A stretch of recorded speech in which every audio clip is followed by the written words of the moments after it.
Buenas tardes a todos y a todas en este día caluroso de agosto en Madrid, quizás donde te encuentras tú, pues hace un poco más fresco, no sé. Ahora por las tardes está bien, pero hoy de nuevo pues llegamos casi a 40 grados, creo que de nuevo.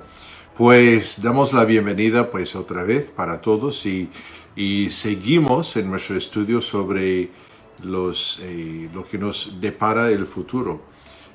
La semana pasada, las dos últimas semanas, hemos hablado sobre Mateo 24, un capítulo muy importante, de profecías de Jesús acerca de lo que Él dijo acerca de los últimos tiempos, señales y cosas, lo que sucederían. Y a continuación, Él luego hizo hincapié a esas enseñanzas con tres parábolas en Mateo capítulo 25. Y hoy vamos a mirar a esta primera parábola, que es la palabra de las 10 vírgenes. Y va a ser muy interesante. Primero, pensar de que Jesús cuando explicaba las cosas, a mí me interesa mucho ver esto porque Él explicaba de una manera que la persona más sencilla pudiera entender. Utilizaba cosas del día a día para dar ejemplos sobre verdades eternas y era un experto en ello. Y me encanta ver cómo era su didáctica de enseñanza. Y una de las que más ha utilizado son las parábolas, que son historias que usaba circunstancias del día a día para explicar una verdad espiritual. En este caso, algunos estudiosos, tú me dirás si estoy correcta, dicen que incluso puede ser que este momento, cuando estaban hablando sobre esta boda, que a lo mejor estaban viendo una boda. Y él, como le gustaba mucho utilizar objetos y enseñanzas muy así concretas, visuales, con ayuda visual, pues mira esta boda. Vamos a hablar de algo muy importante. Y fue lo que empezó. No sé si quieres leerla y vamos. Y para que podáis ir identificando. Dwight nos va a leer la parábola, que son 13 versículos. Sí. Pero queremos identificar 5 partes. Vamos a tener 2 objetos. Tendremos 2 protagonistas. Uno es un individuo y otro es un grupo de personas. Y un tercer va a ser un evento. 2 objetos, 2 protagonistas y un evento. A ver si podemos identificarlos. Dice capítulo 25, versículo 1. Entonces el reino de los cielos será semejante a 10 vírgenes que tomando sus lámparas salieron a recibir al esposo.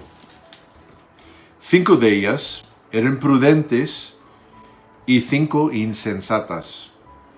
Las insensatas, tomando sus lámparas, no tomaron consigo aceite, mas las prudentes tomaron aceite en sus vasijas, juntamente con sus lámparas. Y tardándose el esposo, cabecearon todas y se durmieron. Y a la medianoche se oyó un clamor: aquí viene el esposo, salid a recibirle. Entonces todas aquellas vírgenes se levantaron y arreglaron sus lámparas. Y las insensatas dijeron a las prudentes: dadnos de vuestro aceite, porque nuestras lámparas se apagan. Mas las prudentes respondieron diciendo: para que no os falte a nosotros y a vosotras, id más bien a los que venden y comprad para vosotras mismas. Pero mientras ellas iban a comprar, vino el esposo, y las que estaban preparadas entraron con él a las bodas, y se cerró la puerta. Después vinieron también las otras vírgenes, diciendo: Señor, Señor, ábrenos.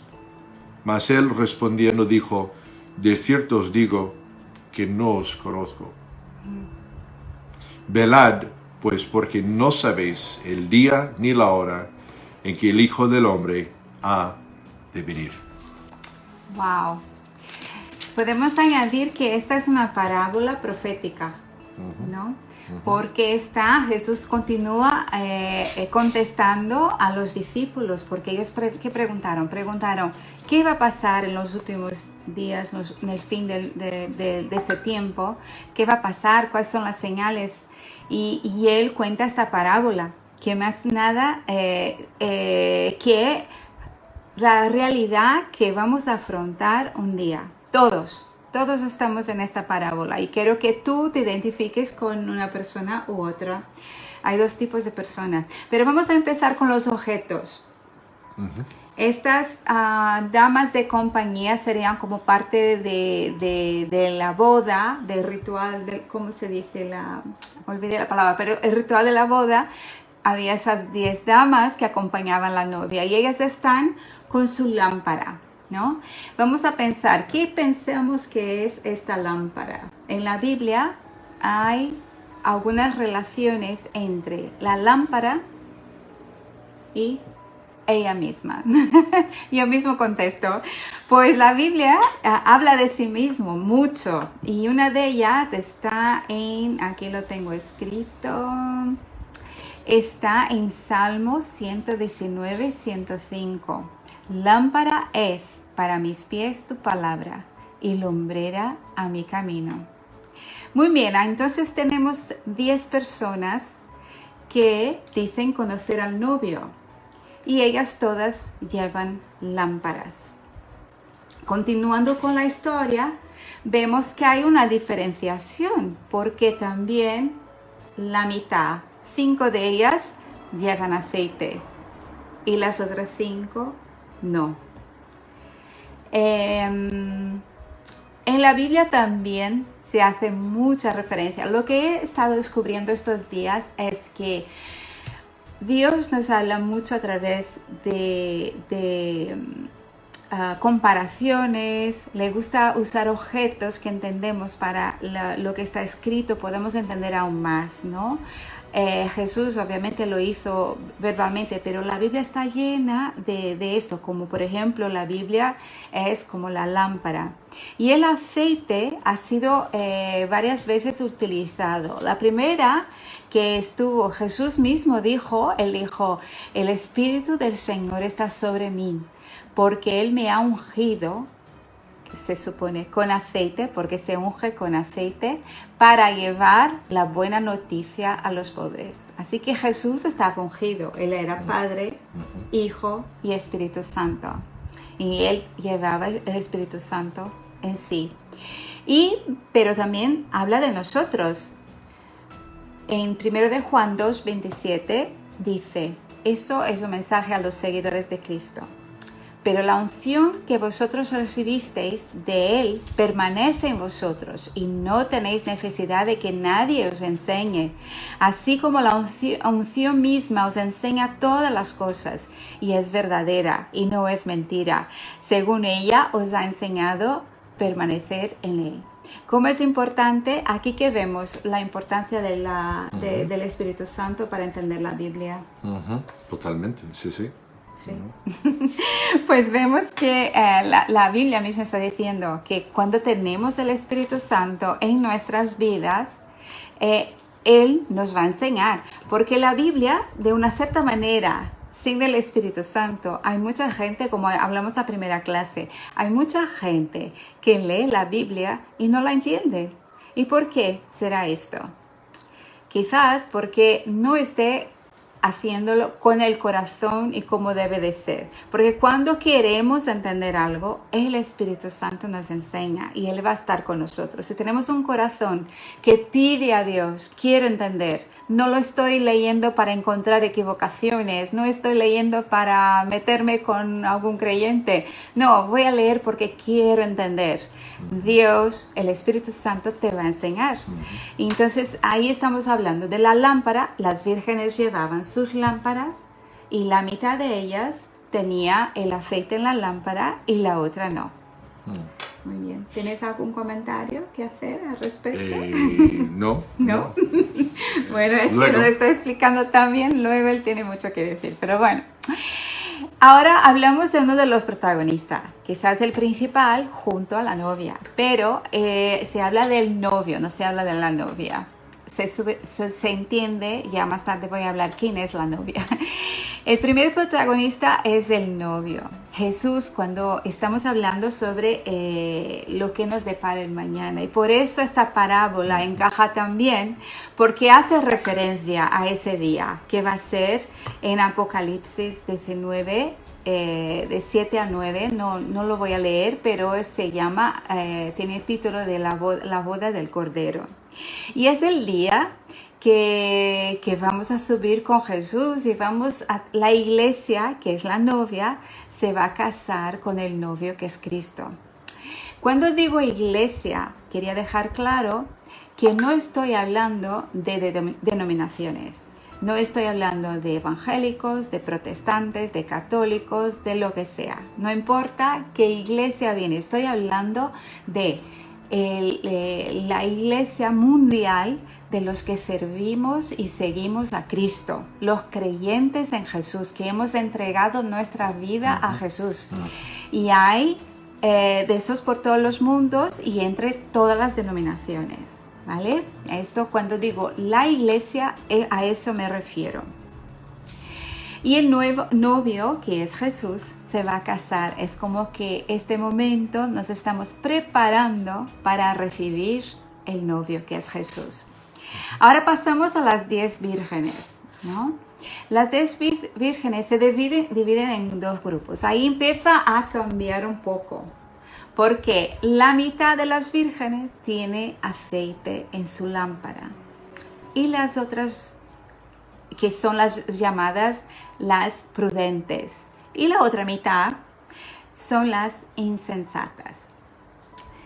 ¿Quieres explicar un poco sobre ello? Pues básicamente, la diferencia esencial en la palabra de que las 5 vírgenes sensatas, o sea, de prudentes, se dieron cuenta de que podría haberse necesidad de más aceite luego, y así se prepararon y tenían aceite para ese caso. Hicieron caso, pero se prepararon para esta posibilidad y se realizó y estaban bien. Las insensatas pues negligenciaron. Es una palabra difícil para nosotros. Y esta necesidad, y pensaron, bueno, nos tendremos suficiente, o esto, bueno, o la típica respuesta, bueno, cruzaremos ese puente cuando llegamos, que a veces vale, pero en ese caso no, para nada, porque luego, pues como dice la Biblia, de que luego pues llegó el tiempo, querían, y no habría la cosa que podríamos decir, bueno, las 5 prudentes pues eran un poco egoístas, que no quisieron compartir lo que tenían. La que, según la palabra, no había suficiente para ellas y las insensatas. Entonces, lo único que pensa para ellas, o sea, de ir y comprar su propio aceite. Exacto. Y si miramos que las sensatas tenían la lámpara y el aceite, eso quiere decir, y otras que tenían la lámpara y no tenían aceite. Así que podemos pensar un poco sobre la vida cristiana, ¿no? Yo creo que esta parábola habla a los cristianos y pseudo-cristianos. Es una parábola para aquellos que incluso pueden pensar, pues a lo mejor yo ahí me meto por un lado y me voy con Jesús. No existe esto, ¿no? Aquí está hablando de los que, porque mira que todas ellas están vestidas y todas ellas tienen la lámpara. Quiere decir, a veces tenemos una fachada y podemos parecer un cristiano y podemos incluso decir, soy creyente, ¿no? Pero eso no garantiza que tu lámpara esté llena, porque el Espíritu Santo viene a tu vida cuando tú haces este paso, que no es un paso cualquiera, es un paso de seguir a Cristo y conlleva transformación. No va a ser un paso, pues sí, a lo mejor lo hago, vale, pues me gusta la idea. No es así. Es un paso que tú das en dirección a Cristo y Él te hace dar la vuelta de 180 grados. Y tienes que tener a partir de este momento mudanza en tu vida. No toda la mudanza de una vez, gradualmente te vas cambiando. Hoy escuchaba a un señor hablando sobre esto y él dijo que pregunta a su esposa cada mes y tal, este mes, ¿qué cambio has visto en mi vida? Porque nosotros como creyentes debemos tener este cambio que empieza un cambio drástico de mentalidad, de todo, de visión de vida, de propósito, pero es un proceso, vamos cambiando poco a poco. Pero para este cambio ocurra, tenemos que tener aceite en la lámpara, tenemos que estar preparados cada día diciendo, venga Jesús, te estoy esperando. Ya no puedo esperar el día que vengas a buscar tu iglesia y estar caminando con Jesús día a día y esto va llenando tu lámpara de aceite. Porque si tú, aunque seas amigo de los cristianos, te guste la idea, si no has tomado este paso, tu lámpara está vacía. Y eso quiere decir, vamos a ver al final, vamos a hablar sobre unas cuestiones de qué quiere decir esto muy claramente para que todos sepamos. Y después que estamos hablando de esas prudentes e insensatas, vamos a hablar del evento. El evento que está ocurriendo es la boda, ¿no? Como ya hemos dicho, Jesús va a venir por su iglesia, el novio viene por su novia. Y ahí estamos, nosotros somos como el cortejo matrimonial, ¿no? Y estamos ahí preparados con nuestra lámpara esperando a Jesús. En esos días lo que hacían, para entender un poco, yo tuve que buscar alguna información, que los judíos con las bodas, primero hacían un compromiso, que era un acuerdo entre los padres. Después, hacían los esponsales, nunca había oído esta palabra, pero he aprendido hoy, que era una promesa de casamiento bastante más formal entre el novio y la novia, ¿no? Es más formal y ceremoniosa. Creo que todavía pasa algo parecido a esto. Y después finalmente es la boda. Y la boda puede ser que el novio tardaría entonces un año en venir. Dentro de un año vendría por la novia y ni siempre lo avisaba. Y en este caso Jesús está usando la idea tan clara para que nosotros podamos entender. Y ellos ahí entendieron bastante mejor que nosotros porque claro, la cultura es diferente. Claro. Entonces, en ese caso, el novio viene y como hemos dicho la semana pasada, que nadie sabe cuándo viene el novio por su iglesia. Entonces nosotros vamos a hablar un poquito ahora sobre las consecuencias de esta parábola para nuestra vida personal, ¿no? Porque no sabemos cuándo viene el novio. Y entonces, ¿cuál debe ser nuestra postura? Por ejemplo, ¿es posible alguien parecerse cristiano y no serlo? Sí. ¿Sí? Sí, claro. Yo lo veré por varios años de mi vida, hasta 22 años, cuando realmente me entregué a Jesús totalmente de corazón, nací de nuevo, pero sí, yo sé de mi propia experiencia, es totalmente posible de aparecerse y no serlo. Yo puedo contaros también rápidamente de mi situación. Yo tengo el privilegio de decir que mis abuelos seguían a Cristo, mis padres también de una cierta manera en momentos diferentes, distintos, pero yo he aprendido cosas de iglesia, iba a la iglesia desde pequeña, siempre los domingos y tal. Pero, y me gustaba mucho eso, todo el ambiente de la iglesia y la gente, y estar ahí, me trataban tan bien y tal. Pero no fue hasta que yo tenía 19 años que yo entendí lo que Jesús había hecho por mí, su sacrificio en la cruz. Y hasta entonces yo tenía días buenos, días malos, no tenía fuerza para traer cambio en mi vida. Y vivía como en mucha culpabilidad porque no encontraba paz. Y fue a partir de que me sentí totalmente perdonada por Jesús cuando entendí su sacrificio, su regalo de salvación para nosotros. Fue entonces que yo entendí y veo que soy creyente desde ese día, de verdad. Pero si me miraran antes, yo iba a la iglesia, daba ofrendas, ayudaba a la gente. Todos me dirían, esta es creyente. Yo era como las vírgenes con la lámpara vacía. Pero Jesús tuvo misericordia y un día fui y me explicaron y yo digo, sí, yo quiero eso, yo quiero el perdón de Jesús. Entonces, desde entonces tengo la lámpara encendida, no por mi poder, que hay, el poder de Dios que está en mí, ¿no? Ahora, aquí dice una cosa muy fuerte, ¿no? Al final de texto dice... Mas él, el novio, que es en el caso Jesús, ¿no? Respondiendo dijo, de cierto os digo que no os conozco. Eso lo decía porque las chicas que no tenían aceite daban a la puerta. Digo, abra, porque queremos entrar también. Y yo le digo, no os conozco. Esto es muy fuerte, ¿no?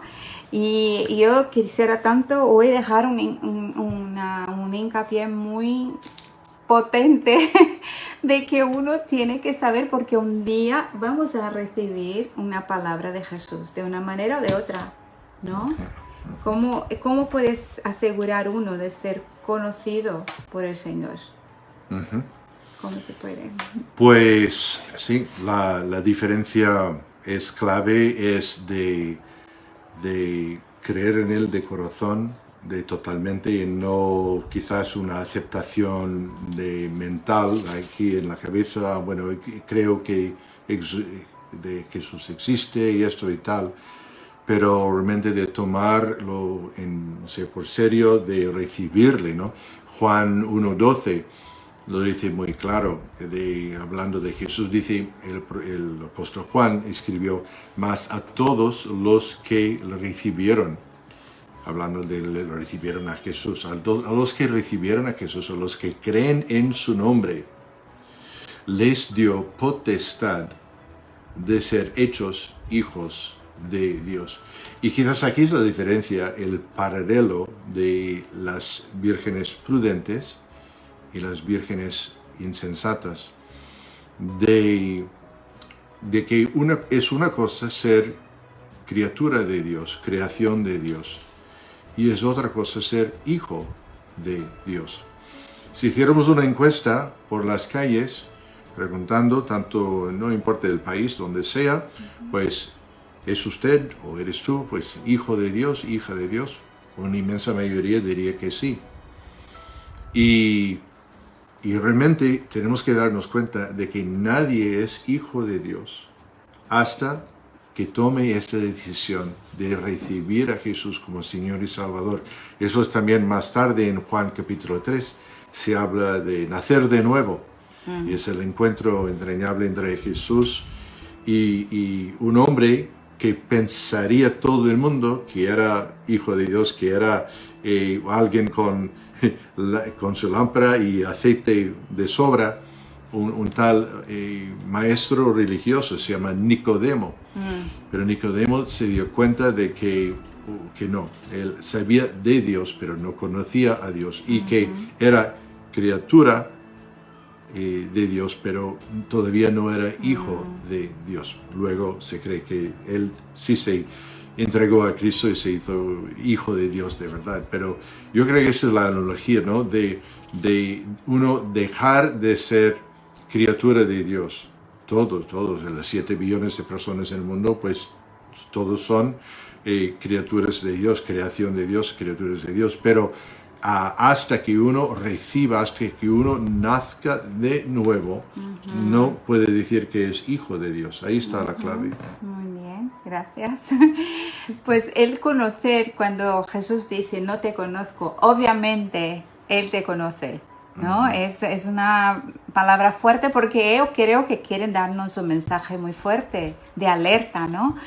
Pero Él conoce a todos, ¿sabe? Porque nos ha creado, sabe quiénes somos. Pero este conocer que les está refiriendo es este conocer de andar lado a lado con Él cada día, ¿no? Que mira, tú me has pedido que yo entre en tu vida, que como dice ahí también en el Apocalipsis, estoy a la puerta y llamo a aquel que abre y yo entraré y cenaré contigo, con Él.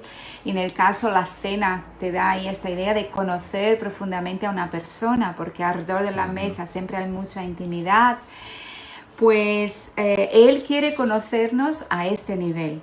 Primero, y llevar en consideración el cambio, los cambios pequeños que van haciéndose en nuestra vida. Esa es una señal de los que tienen la lámpara llena del aceite, que hay cambios. Y no pienses que tienes que hacerlo solo, o sea, el Espíritu Santo te ayuda, no es algo que uno pueda hacer, mira, soy otra persona porque tengo fuerza de voluntad, porque por fuerza de voluntad se puede hacer algunos cambios en la vida, porque mucha gente lo hace, pero esos cambios que van mucho más allá, en el profundo del corazón, solo Dios puede hacerlo, porque uno puede hacer algo por fuera, pero por dentro todavía hay cosas que cambiar, ¿no? Y para que nosotros sepamos, por ejemplo, las consecuencias de la espera, las que entraron, porque esto refleja lo que va a pasar un día. Y esto no es una historia de esas, qué bonita historia, no, es una parábola profética. Quiere decir que nosotros, esto va a ocurrir. Y esta parábola va a ser, y cuando lo ocurra, nos daremos cuenta, ¿no? Entonces, ¿qué debemos hacer? ¿Qué espera? ¿Qué va a pasar en la eternidad para las insensatas y para las sensatas? O llaman, ¿cómo? Las prudentes, ¿no? O sea, los cristianos verdaderos y los que pseudo cristianos que tienen la fachada de cristiano pero todavía no han entregado sus vidas a Cristo. ¿Qué va a pasar? Pues Jesús, pues y la Biblia pues solamente habla de dos lugares, el cielo y el infierno. Y de hecho para muchos, bueno, el infierno, pues no, ya no es de moda de creer en eso. Jesús habló más del infierno que del cielo. Y la cosa es que sí, la Biblia está muy clara. Para los que reciben a Jesús, los que tienen al Hijo de Dios, tienen vida eterna. O sea, y eso es por fe. No se gana, no se puede trabajar, alcanzar por esfuerzo, ni puntos, ni ser bueno, ni nada, pero no se puede. Es recibirlo por gracia, por fe. Y eso es la promesa del cielo. Y el resultado para los que no reciben a Jesús es la separación eterna de Dios en el lugar que la Biblia llama el infierno.